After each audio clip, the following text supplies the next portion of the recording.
Өглөө боломгц аглах тахилч нар, аглагчид, хуулийн багш нар бүх зөвлөлийн хамт зөвлөлдөөд Есүсийг хүлж аваачин Пилатад өгөв.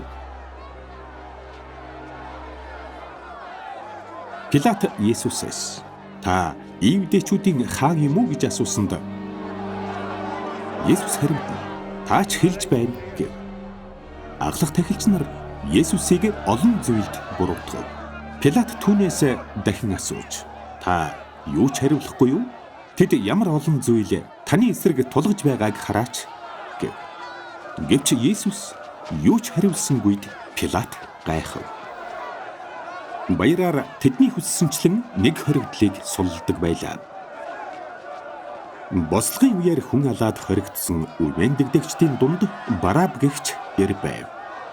Хурсан олон ирж өөрсдөд нь хийж заншсныг Пилатаас гуйж эхлэв.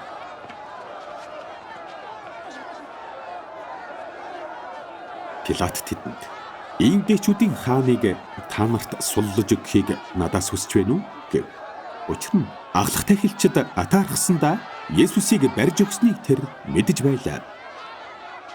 Гэвч аглах тахилч нар Барабыг оронд нь сул гэж гуй хэмээн хурсан олныг ятгав.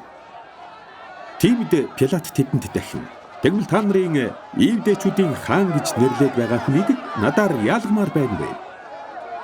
Гэхэд тэд түүнийг цовдол гэж хашгиралдлаа. Харин Пилат: "Яагаад? Тэр ямар муу юм үйлдсэн бэ?"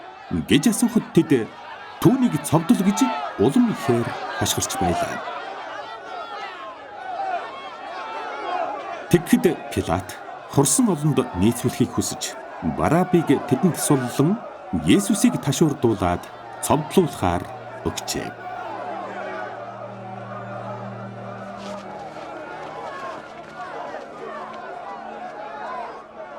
Тэгэд цэргүүд Есүсийг ордны хашаанд, тэр нь Прайториум юм, аваачиж бас бүтэн анги цуглуулав.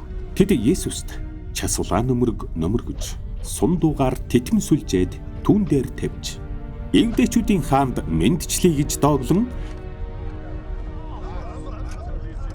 толгойг нь хулсаар цохилж өөдөөс нь нулимж өвдөг сөхрөн түүнд мөргөцгөөж байлаа. Тэд Есүсийг дооглосны дараа улаан нөмөргийг нь тайлж хувцсыг нь өмсгөв. Тэгээд түүнийг цовдлохоор гадагш авч явлаа.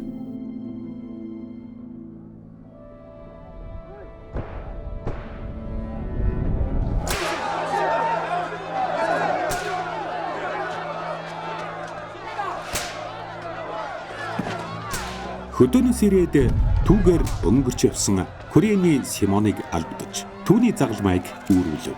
Тэр Александр Руп хоёрын эцэг билээ.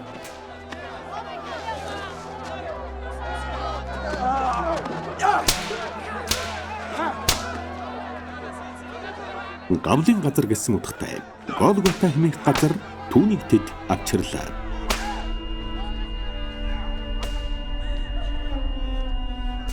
Цэргүүд Есүст мир хольсон дарсыг өгсөн боловч тэр авсангүй.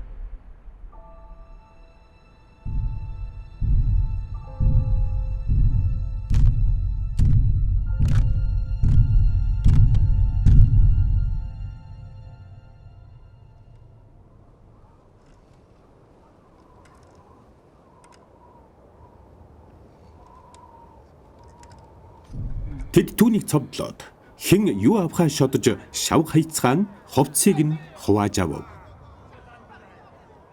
Тэд түүнийг цовдлоход 3 дугаар цаг байсан. Ялынх нь пайзан дээр Иудейчүүдийн хаан гэсэн бичээс байлаа.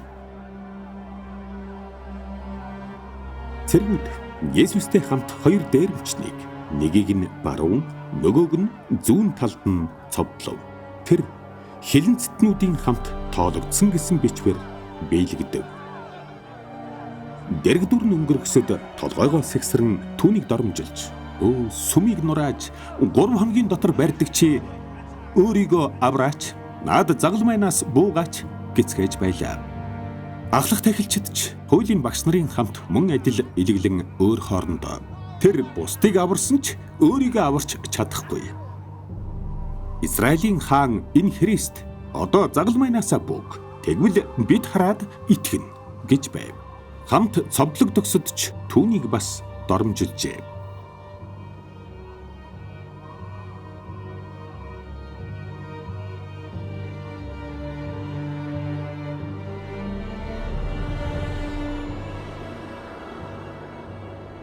Зургадугаар цагаас эхлээд нийт нутгийг харанхуй нөмөрч 9-р цаг хүрв.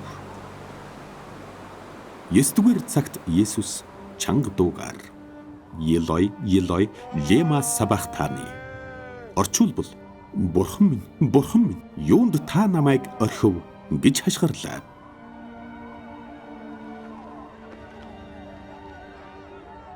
Тэнд зогсогчдын зарим нь сонсоод хараач тэр Елияг дуудаж байна гэв.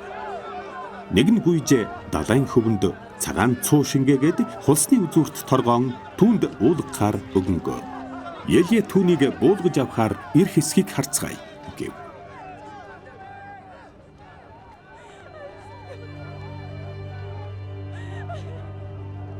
Есүс чанга дуу гаргаад амьсгал хураав.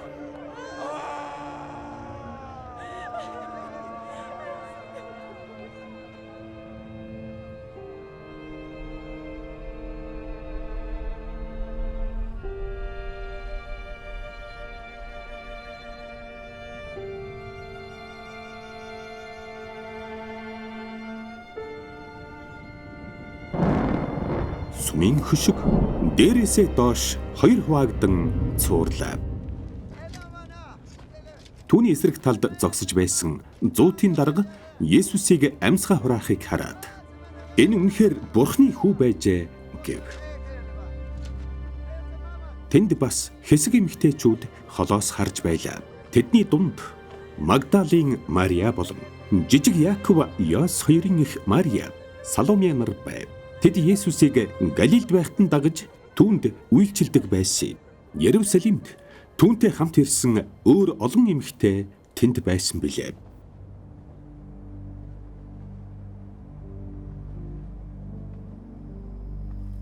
Амралтын өдрийн урдах бэлтгэлийн өдрийн орой болох үед Бурхны ханчлалыг хүлээж байсан Ариматын Йосеф гэгч зөвлөлийн хүндэт гишүүн ирэв.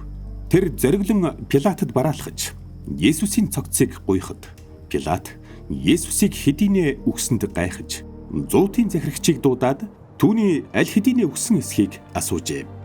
Зуутын захирагчаас энэ тухай баттай мэдээд Пилат цогцыг Йосефт өгөв. Тэр майлинган даавуу худалдан авч түүнийг буулгаж даавуунд ороогоод хаданд ухаж янзалсан булшинд тавив. Тэгээд нэгэн бул чулууг өнхрүүлж булшны үүдийг тэр таглажээ.